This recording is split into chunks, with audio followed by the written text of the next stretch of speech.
As you can see, I'm in my scrubs. I was prepared to go and do an operation. I guess this is the operation. Okay, I'm going to take a seat and enjoy your reading. I'm going to read to you once again. What am I reading today? Okay. From the African Times newspaper. I'm holding this up so you'll see that it's the African Times newspaper. Yes. The publisher was Charles Anyiam. And I'm reading from a column that I wrote for 3 years in the newspaper from 96 to 99. This comes from a newspaper dated May 15th, 1998. So we're well into this. Yes. Ghastly stuff.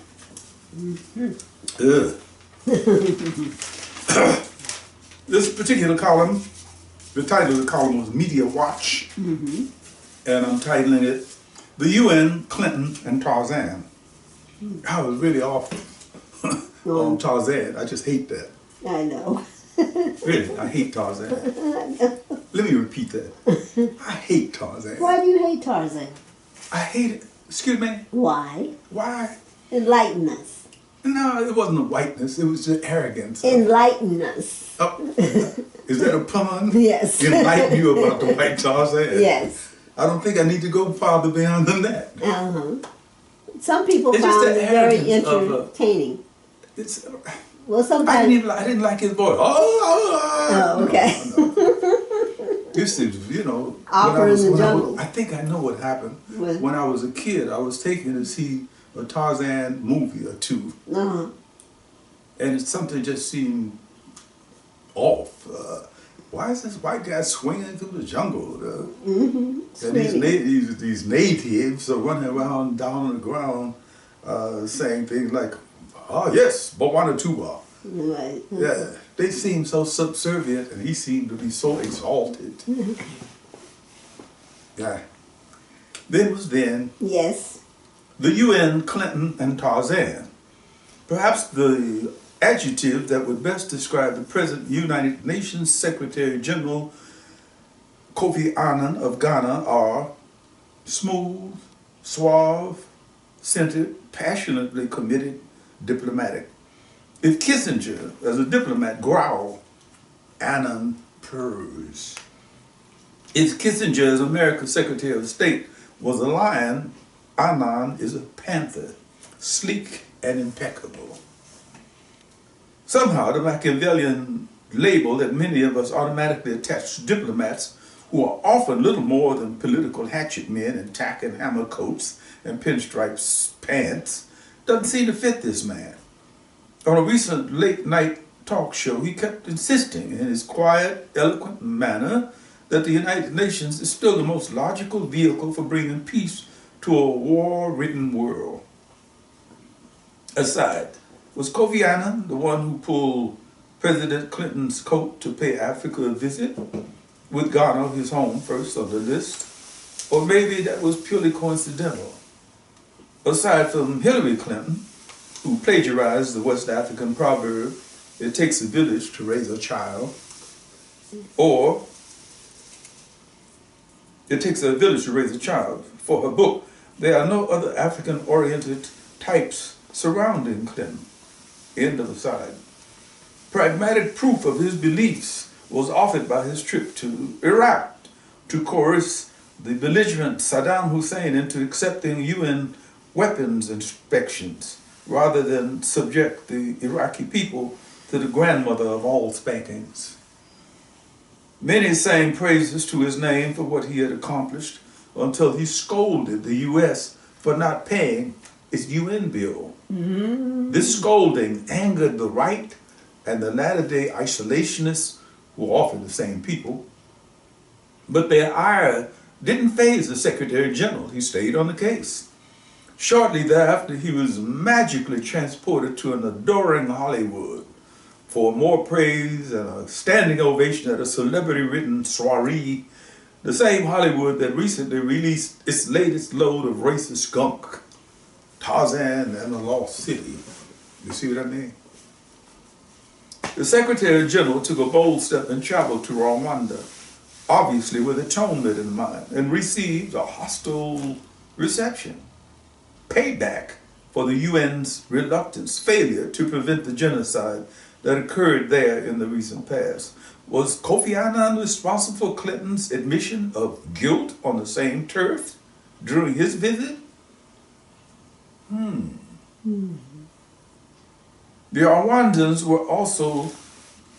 were so taken with the Secretary General that they issued a statement. We want to make it clear that we are not placing blame on the man, but on the institution.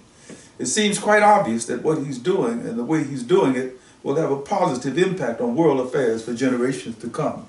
Kofi Annan. Now then, whether he was a catalyst for Clinton's trip to the motherland or not is irrelevant. The fact that the President of the U.S. made the trip is what is important, and as a result of his 12-day jaunt to the continent that some persistent types continue to call a country, we can be certain that scads of American business people have scurried off to Senegal, Ghana, Botswana, South Africa, Uganda, and perhaps Rwanda. We have no idea who they are, what kind of business they like to do, or when they left. But we can be certain that they're there because there's money to be made. Meanwhile, back in the White House press corps, Africa has been reduced to the small print again, rivaling a Castile soap ad underneath the so-called sex scandals that seem to find a way to the headlines by sexual osmosis. UN Secretary Kofi Annan, President William Clinton, and our old pal Tarzan. Two statesmen and a hate crime. What bizarre time we live in. The Secretary General is trying to put the world's people into one peaceful groove. President Clinton has to be given an E for effort, at least, for making racial dialogues a televised event. And in the middle of all of this, the usual suspects dump another racist flick on our heads. No need to rant and rave about the obvious absurdity of it.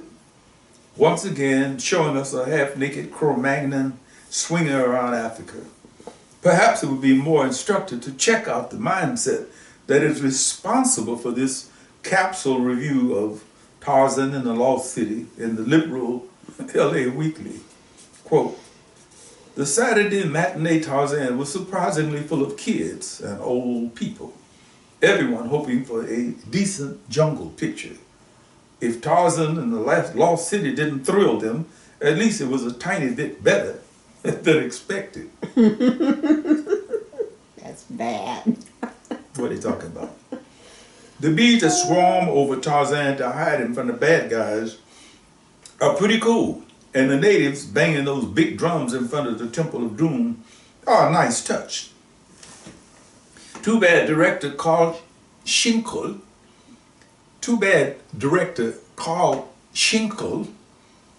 is so reluctant to linger lovingly over such old-time devices. When Tarzan lets loose his famous yell, "Ah!" the jungle should stop in its track and doesn't. Casper Van Gien as Tarzan seems primed for silliness, and heaven knows he's a looker. But when he slips into that loincloth and strapped on his bow and arrow, the director hurries past, failing to recognize that ogling a nearly half-naked hunk is half the appeal of what John Irwin once called male nibble movies. So that takes care of Tarzan. He's a nibbler, or rather used to be nibbling on him. If you're that crazy. Moving right along. I don't know. We've made some progress, I have to say that. Because There you go. nowadays they put Tarzan in suits, three-piece suits. But they don't yell as loud. Maybe they don't have the voices they used to have. They don't. This one is called Africa Calling. Huh. It comes from the June. This paper was printed every other week, so this is from June 1st, 15th, 1998. We waited in vain for the lava of interesting features, primetime cutlets of news to spew forth from the media on the heels of President Clinton's 12-day visit to Ghana, Senegal, Botswana, South Africa, Uganda, and Rwanda. Our thirst for information was sharpened by UN Secretary General Kofi Annan's conciliatory pilgrimage to Rwanda. We are still hungering and thirsting.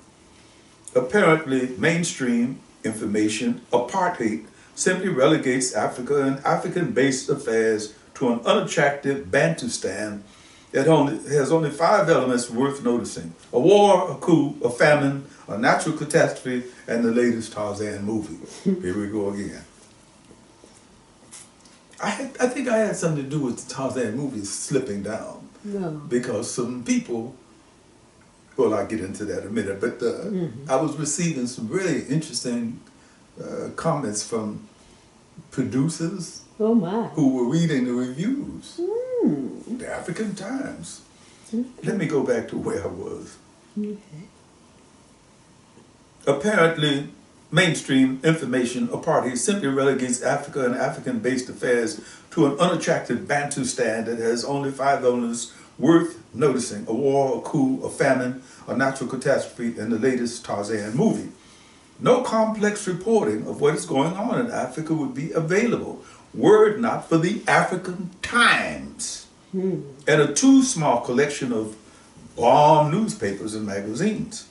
This obvious truth can be easily determined by closely reading the Los Angeles Times, the Chicago Tribune, and the New York Times for a week. The New York Times gets a little higher rating. And it doesn't get better on the radio. Africa is blanked out of that medium, except for those esoteric PBS stations that play African-derived music. We strained our ears listening for talks or talk show formats that would make an effort to have the kind of informed discussions about Africa that would do a great deal to dispel many of the stereotypes, warped attitudes, and negative mindsets.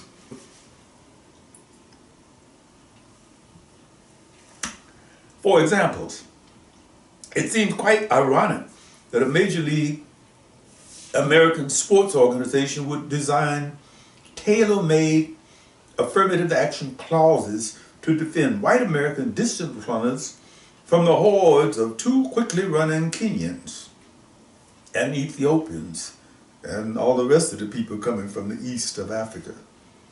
The sports pages swept this marathon example of racism right under their collective rugs. No doubt the debates about this gruesome example of niggardly thinking would have flushed a lot of stuff out of the briar patch. American television has so carefully conditioned and programmed the American psyche to dismiss Africa, African-based events and possibilities, that most of them do not question the reason why they can stare at the tube for weeks and never see any African news unless there's a war, a famine, a natural catastrophe, or the release of the latest Tarzan flick. There is no doubt in our minds that many of the problems that some, too many of our youth have relating to their ancestral homeland stem from the lack of information that they're receiving, that they have received. I know Africa nothing. I'm a Crip or a Blood. Hard to imagine that it could get much worse than that, but it does. Ride the bus from Slauson and Western to Imperial and Western during any school day and try to count the number of times you can hear African-American youth call out to each other, nigger? Do they really know what they're saying? Do they really know what they're saying? The movies have conducted a relentless campaign to cold cock any positive images of Africans. The African student, played by my friend Ivan Dixon and Raised in the Sun, seems to be the last positive African figure any of us can recall. Since then, we haven't been besieged by African characters in any medium. And when we're exposed to an African character, he or she seems to be stuck in a social time warp. The question is unavoidable. Why the whiteout? What benefits can possibly be gained from relegating news, information, cultural standards, ideas, materials from one of the largest continents on earth to the level of a few footnotes? The analogy of the sports organization working against its own long-term interests by wanting to lower the level of competition definitely fits the white out of Africa. White out of Africa. The Kenyans are not going to begin to run slower or become invisible men because a collective of racial minds have decided to cut off their noses to spite their ambitions. Africa, with its tremendous populations of young people and unlimited potentialities, should be given a daily attention at every level of the media. African Americans, even if they are still Negro-centric, should demand to be as well informed about events in Nigeria, Angola, Ghana, South Africa, Kenya, Ethiopia, Egypt. Egypt is in Africa too, northeast corner. Egypt, Libya, Algeria, Senegal, and Mali, amongst others, as well as we are informed about the latest in Bosnia, Germany, France, England, Ireland, Poland, Hungary, Israel, Iceland, Romania, and or Indonesia. The bottom line is there is no African presence in the American media. I think I was thinking a kind of forward-thinking way by saying there is no African American president. Gotcha. He was yet to come. The bottom line is that there's no African presence in the American media. We must struggle to change that. Next, we'll take a look at the perception of African Americans in the Ghanaian media. Stay tuned. And that's the way that one ended. Oh my. And rather interesting. well, I was trying my best to make them interesting and not to become too strident. I didn't want to have people think that the only way they could be on good terms with me would be for them to start screaming, "Viva Africa!" You know, at every turn. However, I wouldn't reject anybody saying, "Viva Africa!" Viva Africa! Oh, I thank you so much. All right. Once again, Kathleen Zola, you've done it. You give me a chance to come and practice my bongos. Of course, and, definitely. Read a few lines and you liven up the place. We look forward to your bongo playing and your readings. Hey, I like that. And of course, as you can see, I have my scrubs on. I'm on my way to do an operation. I hear you there. You've done quite an operation here. Moving forward, your website is www.odiehawkins.com.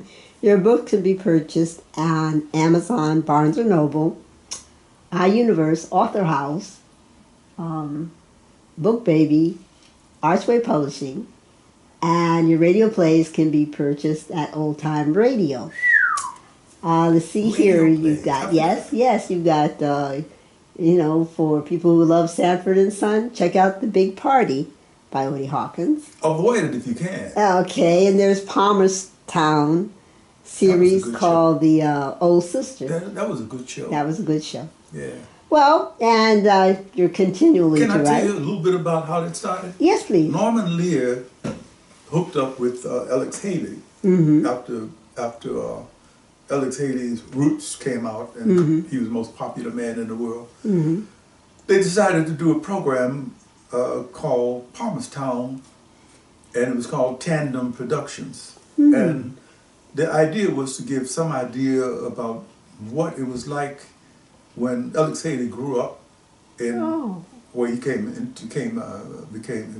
lived in Tennessee. So Palmerstown comes from that experience about a black family and a white family. The white family owned a grocery store, and the black family, I think the guy was a blacksmith or something. Anyway, they were independent people, but they were still black and white in 1930s Tennessee. Wow. One of the shows I remember, not the one I wrote, but one of the shows I remember had to do with the fact that one of the black kids had been overcharged for some item, and he told his father, and there was a great dilemma about what you should do about it, because you couldn't go to this white man's store and say, you overcharged us, so you owe us. The white store owners were as liberal as they could be for the time, but they couldn't accept any that they made a mistake. any guff, any lip from the white. Anyway, I don't know how it ended because I didn't see the end of it. But they had things like that. They were making an effort to address social issues way ahead of their time. Very good. So that was Palmerstown. Palmerstown. I enjoyed it. Now, with your permission, I'm going to get out of here. Mail a letter. All right, Odie Hawkins. I look forward to perhaps tomorrow. Hey. Okay. All right then. Thank you very much, and I'll catch you on YouTube and on your Facebook. Ciao. Yes, yes.